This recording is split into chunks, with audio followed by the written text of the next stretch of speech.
நான் உங்க டாக்டர் புவனேஸ்வரி பேசுறேன். Aadhisha holistic homeo clinic. இன்னைக்கு நீங்க ஹோமியோபதியில தெரிஞ்சுக்க போறது குடல் இறக்கம், ஆங்கிலத்துல ஹெர்னியான்னு சொல்லுவாங்க.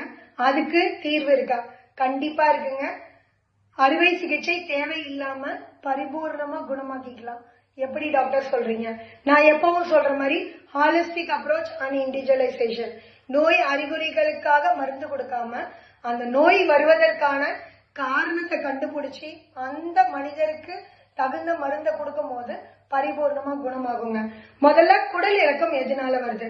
குடல் இறக்கம்ங்கிறது நம்ம வயிறு பகுதியில இல்லைன்னா அந்த பியூபிக் ரீஜன் சொல்லுவாங்க. அதாவது இந்த தொடை பகுதிகள்ல தசைகள் வீக் ஆகும் போது, ஆங்கிலத்துல ஒமண்டம்னு சொல்லுவாங்க.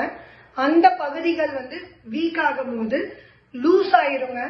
எப்படி ஒரு ரப்பர் பேண்ட் இழுத்தா அது தொய்வாயிருமோ அது மாதிரி லூஸ் ஆயிரும்.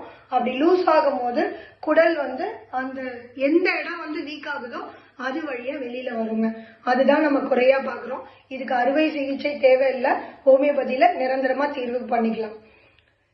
ஹோமியோபதி எடுக்கும் போது அந்த குடல் இறக்கம் இன்னும் அதிகமாகாம இருக்கிறதுக்கு என்னெல்லாம் பண்ணலாம்? என்ன பண்ணணும் அப்படின்னா, வெயிட் ரொம்ப தூக்கக்கூடாது. உங்க உடல் எடை அதிகமா இருந்ததுன்னா உங்களோட உடல் எடையை கண்டிப்பா குறைக்கணும்.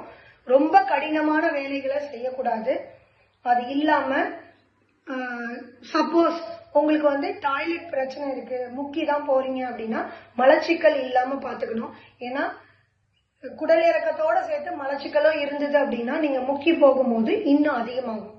அதனால அதிகமா நார் சத்து உள்ள காய்கறிகள், பெரும்பாலும் பச்சை காய்கறிகள், கீரை வகைகள், சிறுதானிய உணவுகள் எடுத்துக்கணும். இதை எடுத்துக்கிட்டாலே கண்டிப்பா மலச்சிக்கல் பிரச்சனை வராதுங்க.